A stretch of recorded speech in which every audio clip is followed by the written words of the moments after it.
Você, imigrante, quer começar a investir, mas acha que precisa de muito dinheiro? Ou está perdido com tanta informação que existe aqui em vários canais no YouTube, vários blogs, várias plataformas que te providenciam essas informações, mas você não sabe por onde começar. Se este é o seu problema, eu te convido a ficar comigo até o final desse vídeo para que você tenha um panorama do que esperar agora para 2025, como começar a investir. Sim, porque por mais que pareça rocket science, a verdade é que investir não é. É muito mais fácil nós, pessoas desinformadas, construímos uma carteira de investimento sólida e que nos gere bons proventos do que abrirmos uma cabeça de uma pessoa numa cirurgia, certo? Num centro cirúrgico. Por quê? Para que possamos fazer tal cirurgia, precisamos de algumas capacidades muito mais do que apenas a leitura de demonstrações financeiras ou análise de índices, que é uma coisa que você também vai aprender comigo aqui nesse vídeo de hoje. Prazer, eu sou a Dai, contadora imigrante, assim como você, investidora que investe aqui na gringa, e neste vídeo eu vou te dar algumas dicas ou alguns conselhos. Eu sei que talvez você não tenha pedido, mas eu quero te ajudar. Eu quero te ajudar a começar a investir em 2025. E se você estiver fazendo o seu Vision Board para 2025, eu imagino que talvez investir ou fazer o seu dinheiro, seus ricos euricos, dólares, libras esterlinas, pound suíço, franco suíço, trabalharem ali para você, talvez seja algo dentro das suas metas. Mas se não for, talvez seja a hora de você focar nessa meta também. Então fica comigo até o final do vídeo para que você entenda como é que o mundo vai estar a partir de 1º de janeiro de 2025, no dia que seu Trump sentar na cadeira presidencial da Casa Branca em Washington. E também quais são os setores mais promissores para 2025. Sim, existem setores mais promissores, porém, tem um deles que é um pouco contraditório. Apesar de ser um setor promissório, a vinda do Trump para a presidência americana pode impactar este setor. E, aliás, já está impactando porque ele tem uma visão completamente diferente desse setor que eu vou apresentar aqui para vocês. Então, você precisa ficar comigo até o final desse vídeo para que você consiga saber qual é o setor. Antes de entrarmos no qual empresa investir, quanto que essa empresa paga de dividendo, qual foi o lucro, a gente precisa ter uma coisa. A gente, eu, você, nós, todos nós juntos, sem a conta em uma corretora, um broker, como nós chamamos aqui no exterior, você muito provavelmente não vai conseguir investir. E talvez você consiga sim investir pelo seu banco, mas haverá taxas muito mais altas que aquelas praticadas por corretoras. Então, quando nós falamos aqui de Europa, temos algumas opções como DeGiro, Flatex, que são do mesmo grupo, Trading212, Trade Republic, Interactive Brokers. No Brasil, temos várias corretoras, mas uma corretora brasileira que está nos Estados Unidos, que talvez, dependendo da sua residência fiscal, eu posso dizer assim, você consiga abrir conta nessa corretora sem problemas, que é a Avenue também. Isso aqui não é recomendação nem nada, mas são algumas opções. Charles Schwab, tudo vai depender da onde você tá, dos seus objetivos, Fidelity, várias outras opções. Estas são algumas. Dai, qual é a melhor corretora para mim? Quem vai ter que avaliar isso é você. Qual é o suporte da corretora? Quanto essa corretora cobra de taxa por transação? Ou se tem um spread muito alto, né? O que é o spread? Você vai comprar uma ação por 10, o preço tá 10, mas dentro da corretora tá 10 e 10. Esse é um spread, né? Então, dependendo do spread, dependendo do volume, pode ser danoso para o seu bolso. Então, esses são pontos que você tem que avaliar. E eu tenho um vídeo aqui falando sobre corretoras aqui na Europa também. Então, eu recomendo que você assista a esse vídeo. Agora, quando nós pensamos em setores, talvez eu queria te perguntar primeiro, você tem alguma ideia de quais sejam os setores mais promissores para 2025? Bom, um deles, e eu já vou começar pelo que talvez seja o mais contraditório dentro desse. O primeiro deles é o setor de tecnologia verde, ou seja, setor de empresas muito mais voltado para energias renováveis e sustentabilidade. E aqui existe um porém muito grande. Por quê? Seu Trump, ele não é aquela pessoa que está muito aí para energias renováveis, apesar deste ser um setor que vem se mostrando forte já nos últimos anos e muito promissor para 2050, 2100 talvez. Não sei, posso estar falando abobrinha, mas com a eleição, com a vitória de Trump, uma coisa eu posso dizer: empresas desse setor que estavam ali adentrando os Estados Unidos, buscando ganhar contratos, já são empresas que estão assim muito fora do radar dele, sabe? Se ele puder postergar, ele vai postergar e deixar para um próximo mandato, para que um próximo presidente vá lá e resolva essa bucha, porque o cara gosta do petróleo mesmo. Então, assim, por mais que este seja um setor promissório e que talvez você, bom, uma empresa a gente sabe que é aí que tá se dando muito bem, que é a do amiguinho dele, né? Seu Tesla, seu Elon Musk, seu Tesla Musk, né? Enfim, o amiguinho dele já está se dando muito bem desde que a vitória de Trump foi anunciada. E eu trouxe 3 empresas dentro deste setor, que são a Tesla, né, que está dentro do setor de mobilidade elétrica. Eu acho que é assim que se pronuncia Ørsted, porque se eu não me engano, essa empresa é da Noruega, que ela foca em energia eólica. E por último, Ênfase Energy, com soluções solares, né? Hoje, cara, o mundo está voltando para as suas soluções solares, né? Todo mundo colocando suas plaquetas no prédio, na casa, seja lá onde for.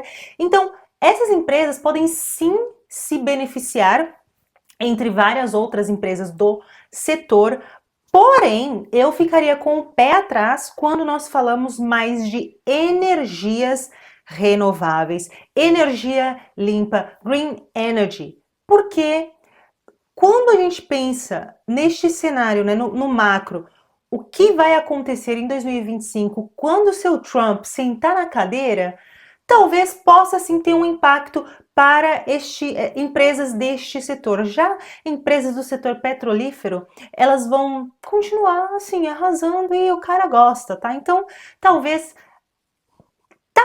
seja, talvez seja, talvez. Então, por isso pode ser que este ramo tenha sim o seu momento de brilhar, mas talvez um pouquinho de precaução seja importante também. O segundo setor que eu trouxe aqui pra gente é o setor de farma, saúde e biotecnologia. Não podemos negar que a pandemia ela acelerou, né, essa busca, essa necessidade por inovação quando nós pensamos em aumento de vida dos seres humanos ou a descoberta de produtos, né, medicamentos para a cura de certas doenças que ainda assim são assim difíceis de entender ou difíceis de curar, né? Vamos colocar aí, existem várias, a pandemia, o corona em si foi um challenge, mas saindo da Moderna nós temos a Pfizer. Sim, gente, a Pfizer ela atuou pesadamente, né, durante o período do corona, porém a Pfizer ela não diria que uma das, mas talvez a maior farmacêutica do mundo, né? Entregando medicamentos ali de alta demanda, incluindo medicamentos oncológicos e antivirais também. Então, tenho certeza que metade dos medicamentos que você tem na sua casa são providenciados pela Pfizer. Sim, senhor, sim, senhora. Já a última empresa que eu trouxe aqui no setor de farma e biotecnologia é a Novo Nordisk. E a Novo Nordisk, ela atua principalmente no setor ou na área de obesidade e diabetes. E sim, gente, se você já ouviu falar em Ozempic, a Novo Nordisk é uma das empresas, talvez a maior, que produza o tal do danado Ozempic.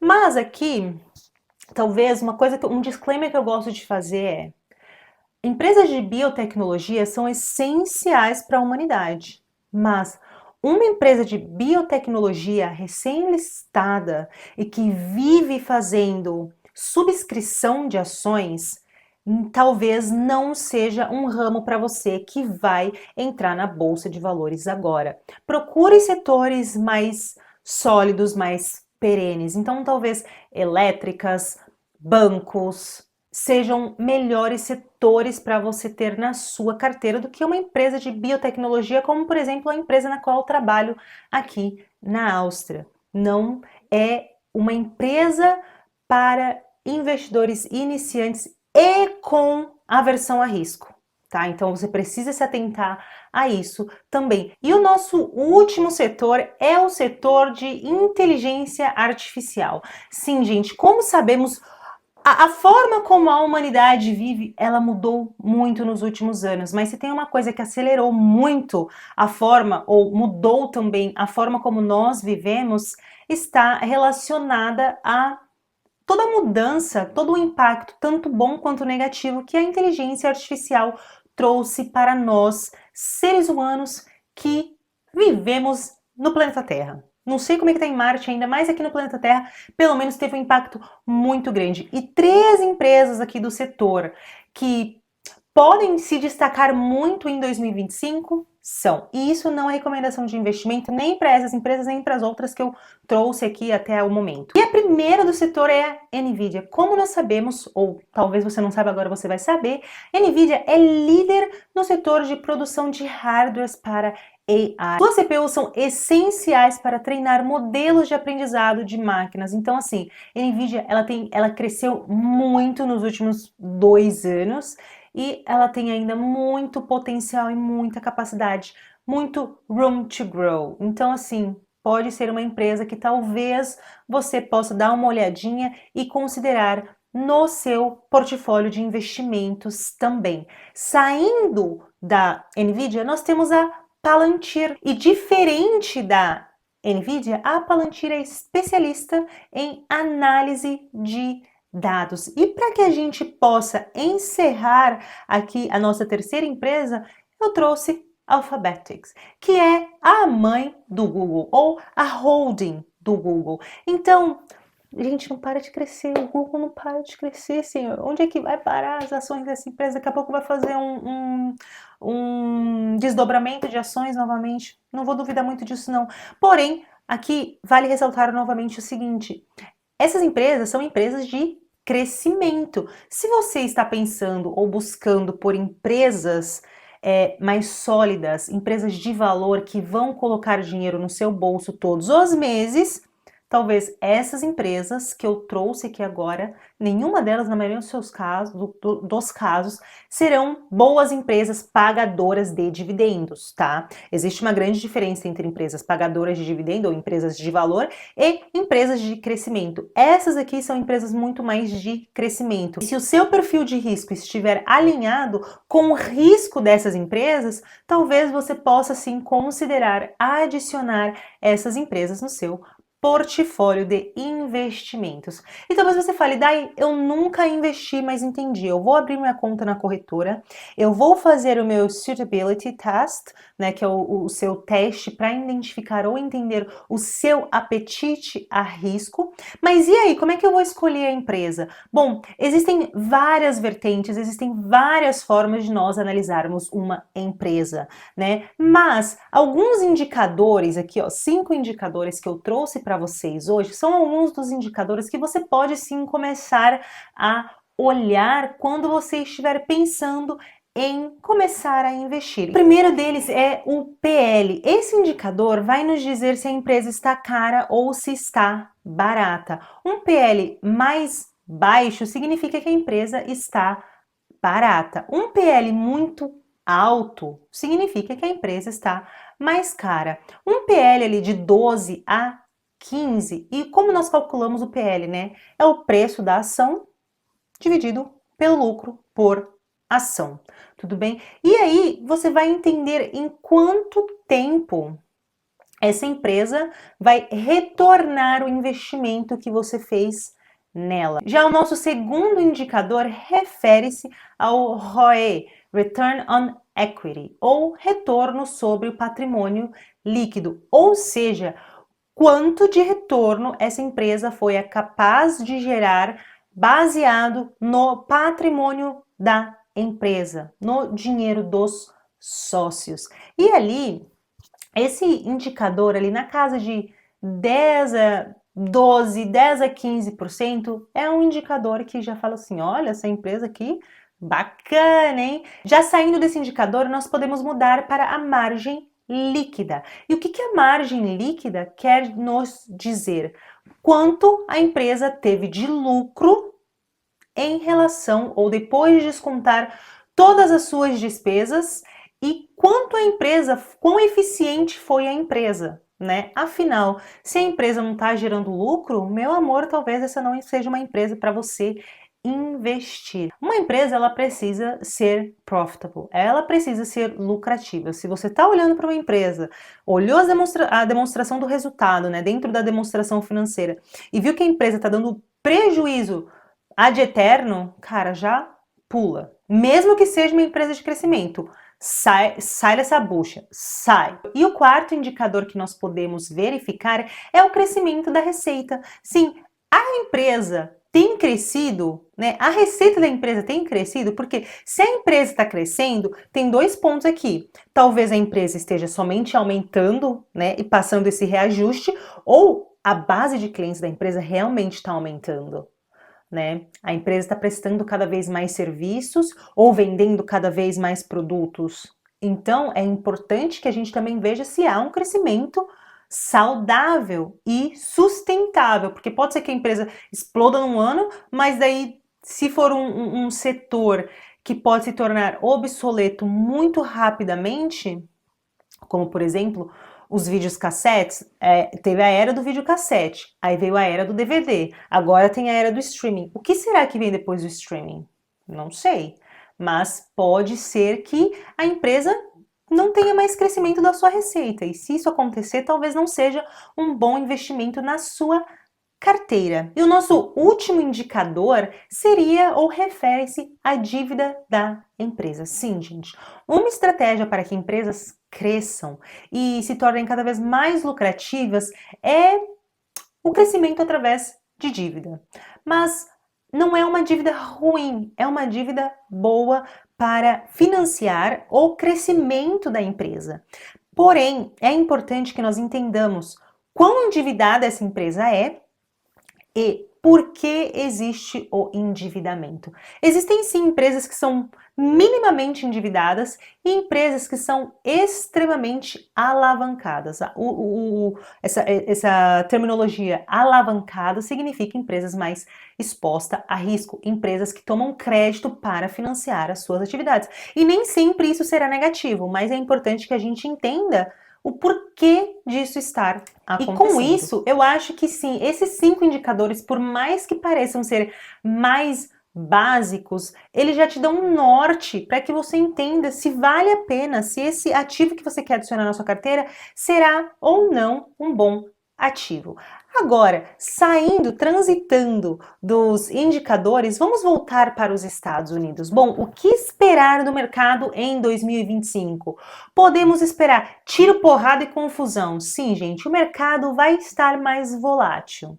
Isso você pode ter certeza. Isso é tanto bom quanto ruim. Aqui o que a gente precisa prestar atenção é o seguinte: quando você está exposto na bolsa de valores, existe algo, cada empresa tem algo chamado beta.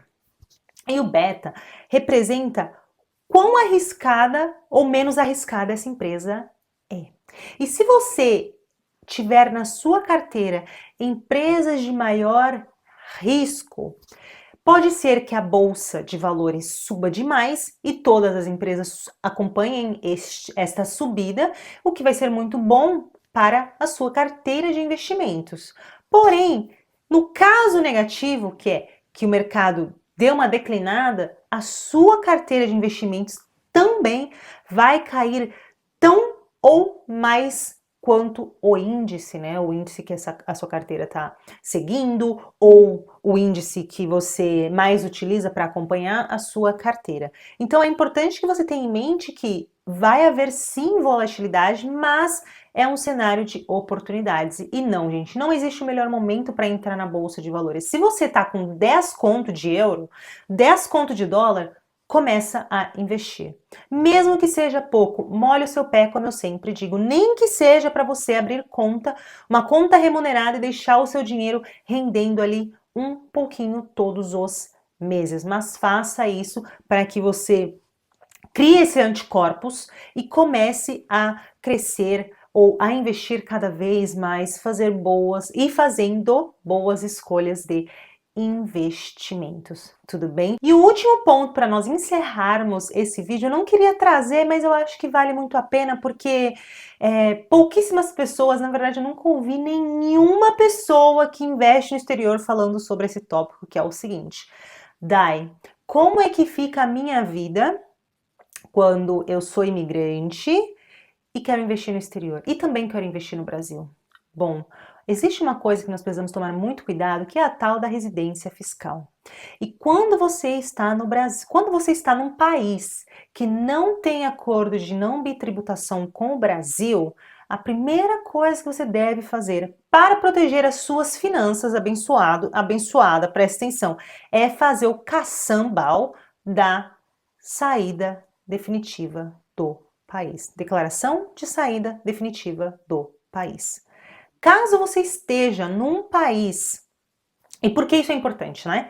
Porque é o seu último adeus, seu último contato com a Receita, com o Brasil, com a Receita Federal Brasileira. A Receita Federal não pode encher seu saco, bater na porta e querer te cobrar imposto do dinheiro que você ganhou no exterior, tá?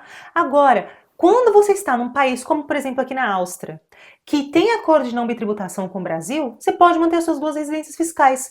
Só que existem algumas peculiaridades que nós temos de fazer. Nós precisamos informar o Brasil todos os meses quanto nós ganhamos de salário e quanto nós pagamos de imposto. E caso você tenha pago mais imposto aqui na Áustria ou no outro país do que você deveria pagar no Brasil, você não paga nada. Mas caso você tenha pago menos impostos, aí talvez você tenha de pagar uma diferença. Isso é o preenchimento do Carnê Leão. E ao final do ano, caso você tenha ganho mais que o mínimo requerido para a não entrega da declaração anual, aí você também tem que fazer a entrega da sua declaração anual de imposto de renda. Vamos supor, em 2024, né? Nesse ano, acho que o mínimo estava ali na casa de 31 mil reais. Então, se você ganhou menos que 31 mil reais, entre outras especificidades, quando a gente converte o nosso salário, aí você não precisa entregar a declaração, mas ainda assim precisa preencher o carnê Leão. Caso você tenha ganho mais que isso, que na maioria dos casos é o que mais acontece, você também precisa, além de preencher o carnê Leão, entregar anualmente até o final de abril do ano seguinte a sua declaração de imposto de renda anual, declaração de ajuste anual. Tudo bem? Eu sei que o vídeo ficou um pouquinho longo, porém tem muita informação boa para que você consiga absorver e entender como a sua vida e as suas finanças vão ser impactadas aí em 2025 com a sua residência fiscal, quais são os setores mais promissores. Mas agora eu quero saber de você. Você já investe? Você já está em qual momento financeiro imigratório da sua vida? Já é um imigrante rico? É um imigrante em ascensão? É um imigrante que ainda está muito lascado? Porque eu sei, gente, eu ainda sou imigrante, né? Mas no começo é muito mais difícil do que a gente imagina. A gente pensa que é abobrinha, que é balela, que é mentira, mas não é. Mas me conta aqui nos comentários, já investe em quais classes de ativo você investe? Ações, ETFs, fundos imobiliários, fundos de investimento, REITs, que mais que nós temos? Bitcoin, cryptocurrency ou bonds, né, que são os títulos de dívida do tesouro que a gente gosta, né, de um título, uma renda fixa também. Qual é a classe de ativo que você mais gosta ou que você atualmente já tem na sua carteira? Enfim, é isso para o vídeo de hoje e eu vejo vocês no próximo vídeo.